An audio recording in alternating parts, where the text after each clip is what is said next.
আসসালামু আলাইকুম সম্মানিত দর্শক, যারা ফুল কলার সামনে ভি দিয়ে কাটিং করেন, সেলাই করার পরে কলারটা পেছন দিক ঝুলে পড়ে, কী জন্য এই সমস্যাটা হয় এবং এর সমাধান কিভাবে করবেন আজকের এই ভিডিওতে ডিটেলসে সুন্দরভাবে দেখিয়ে দেব।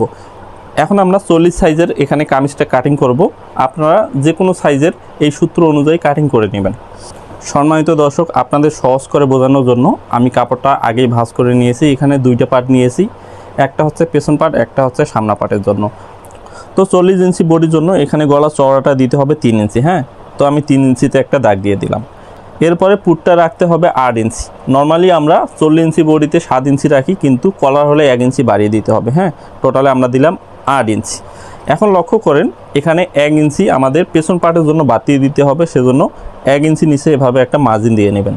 তো আমি 1 ইঞ্চি নিচে মার্জিন দিয়ে এখন এই দাগগুলো আগে টেনে দেব।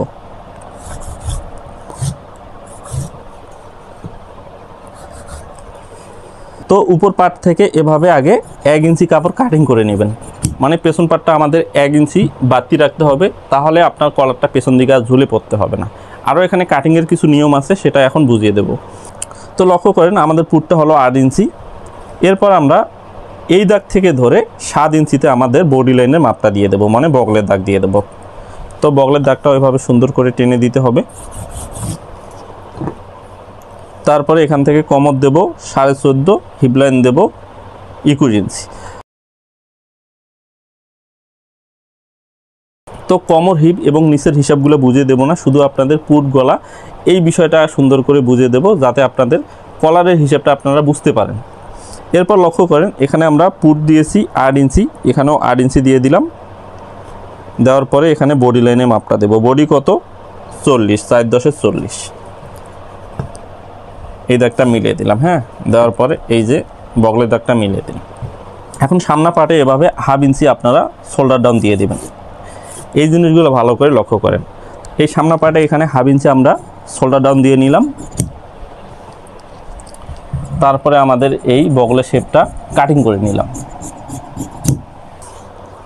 তো পেছন পাটে এখান থেকে 1 ইঞ্চি বাড়িয়ে দিতে হবে। এই যে 1 ইঞ্চি, এই জায়গায়ও 1 ইঞ্চি, এই জায়গাতেও 1 ইঞ্চি দেওয়া আছে।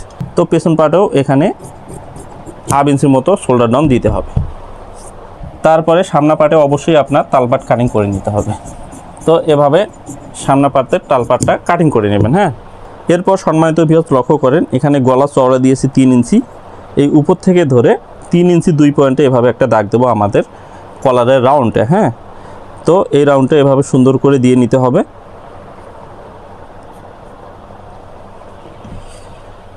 নেওয়ার পরে এটা কাটিং করতে হবে। হ্যাঁ, তো সামনা পার্ট থেকে আমরা এটা কাটিং করলাম। এখন পেছন পার্ট থেকে যেহেতু 1 ইঞ্চি বেশি, 1 ইঞ্চি এখানে রাউন্ড করে কাটিং করতে হবে। ঠিক আছে, এই যে এভাবে ধরে 1 ইঞ্চি পেছন পার্টে কাটিং করতে হবে। তো আশা করি পুটের হিসাবগুলো বুঝতে পেরেছেন। এখন আমরা এখানে ভিজে কাটিং করব, সেটার জন্য একটা বক্রমের টুকরা নিয়ে নেব। উপরে আমরা দেব 1/2 ইঞ্চি। হ্যাঁ, এখানে 1/2 ইঞ্চি একটা দাগ দেব। উপর থেকে ধরে 4 ইঞ্চিতে এভাবে একটা দাগ দেব। দেওয়ার পরে এই যে এটা ভি করে কাটিং করে নিতে হবে। তো আগে এভাবে মার্জিন দিয়ে নিব, নেওয়ার পর কাটিং করব।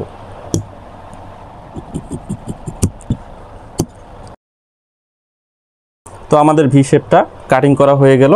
এখন এটা একটা কাপড়ের উপরে বসিয়ে নিতে হবে। তো আয়রন দিয়ে বসিয়ে নিলাম। এরপরে মেশিনে গিয়ে বাকি কাজগুলো দেখব। হ্যাঁ, তো আগে ভি শেপের বাড়ি পাশটা এভাবে মুড়িয়ে নিতে হবে। এরপরে এটা মিডল সেন্টার করে নিয়ে এভাবে একটা কাট মার্ক করে নিতে হবে। হ্যাঁ, এখান থেকে সামনা পাটটা নিয়ে নেব, পেছন পাটটা রেখে দিলাম। হ্যাঁ, সামনা পাটে আমরা ভি শেপটা এখানে সিটিং করে নেব। তো মিডল সেন্টার ঠিক রেখে এটা এখন সেলাই দিয়ে নিতে হবে।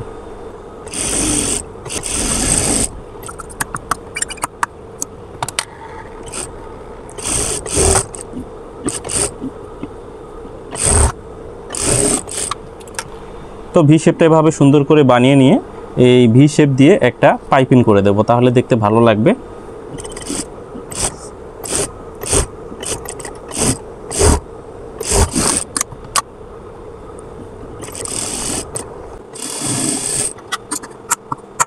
তো এভাবে ভি গলাটা আমাদের তৈরি হয়ে গেল। এখন পেছন পাটের সাথে ঘাত জয়েন দিতে হবে। হ্যাঁ, তো লক্ষ্য করেন কীভাবে ঘাত জয়েন দিবেন। যেহেতু পেছন পাটটা 1 ইঞ্চি বড়, কোনো সমস্যা নেই। নর্মালি আমরা যেভাবে ঘাত জয়েন দিই সেভাবে এটাও ঘাত জয়েন দিয়ে নিতে হবে।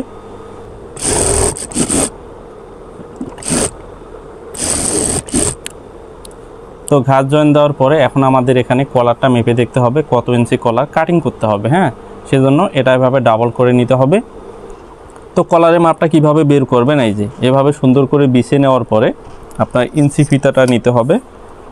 এই যে এই দুই মাথার এভাবে ফিতাটা ধরে এভাবে আস্তে আস্তে করে ইঞ্চি ফিতাটা ঘুরিয়ে ঘুরিয়ে নিয়ে যেতে হবে। হ্যাঁ, তো এভাবে শেষ মাথা দেখবেন কত আছে, 8 ইঞ্চি 2 পয়েন্ট, মানে 16.5 ইঞ্চি আমাদের কলারটা এখন কাটিং করতে হবে। হ্যাঁ, তো এখন আমরা কলারটা কাটিং করব, সেটার জন্য আমি একটা ফিউজিং পেপার নিয়েছি, এখানেই কলারটা কাটিং করে নেব।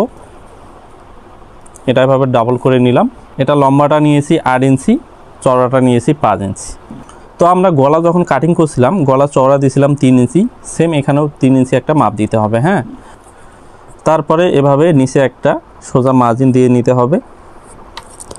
এখন এই জায়গা থেকে আপনার এটা রাউন্ড করে নিয়ে যেতে হবে। এই যে এভাবে সুন্দর করে রাউন্ড করে নিতে হবে। এরপরে কলারে মাপটা দিতে হবে 8 ইঞ্চি 2 পয়েন্ট আমাদের কলার। এই যে যেদিক দিয়ে দাগ দিছি এখন ওই দিক দিয়ে আমাদের ফিতাটা ঘুরিয়ে ঘুরিয়ে নিয়ে গিয়ে একটা এভাবে দাগ দিয়ে নিতে হবে। এটা আমাদের কলারের মেইন মাপ। তারপরে এটা এভাবে সোজা দিয়ে নেব। এখন 1 ইঞ্চি এটা চওড়া রেখে আর একটা মার্জিন দেব। এই মাথাটা একটু রাউন্ড করে দিতে হবে। হ্যাঁ, তাই একবারে কাটিং করার সময় এভাবে আস্তে করে রাউন্ড করে দিবেন।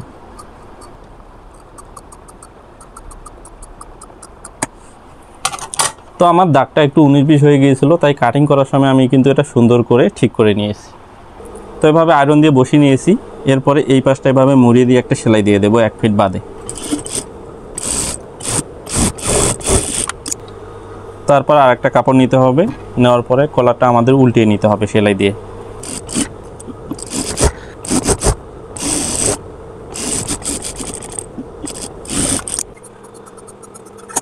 তারপরে এভাবে ছোট ছোট করে ভেতরে কাপড়গুলা কাট করে দিতে হবে যাতে কলারটা উল্টানোর সময় জড়ো হয়ে না থাকে। হ্যাঁ, এই পাশে 1/2 ইঞ্চি পরিমাণে কাপড় রেখে বাকি কাপড়টা কাটিং করে নিতে হবে। এরপর এভাবে এটা ডাবল করে নিতে হবে। নেওয়ার পরে এই জায়গায় একটা কাট মার্ক করে দিতে হবে। এখন আমরা মেইন পার্টটা নিয়ে নেব কলারটা সিটিং করার জন্য। তো এই কলার উল্টা পাশ থেকে সিধা পাশে নিয়ে আসতে হয়। এই যে কলারটা আছে, কলারটা এখন এভাবে উল্টিয়ে নিতে হবে। এক পাশ থেকে আমরা সেলাই দেওয়া স্টার্ট করব। লক্ষ্য করুন,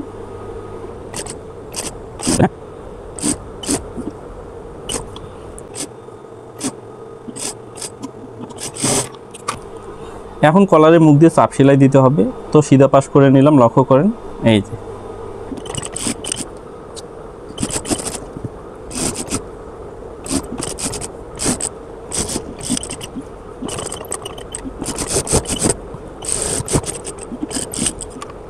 তো সম্মানিত ভিউয়ার্স, লক্ষ্য করেন আমাদের কিন্তু কলারটা লাগানো হয়ে গেল। এখন এই জিনিসটা আর পেছন পাশে টেনে ধরবে না, কেননা আমরা ঘাড়ে এখানে পেছন পাটে 1 ইঞ্চি বাতি নিয়েছি, সেটা সামনা পাটে চলে আসবে। তাই যখন জামাটা পরবে তখন এভাবে গলার সাথে সুন্দর হয়ে বসে থাকবে। তো এখন আমি সাইড জয়েন দেব। পরবর্তী কোনো ভিডিওতে এটা হাতাটা কিভাবে জয়েন দিতে হবে সেই প্রসেসটা দেখিয়ে দেব।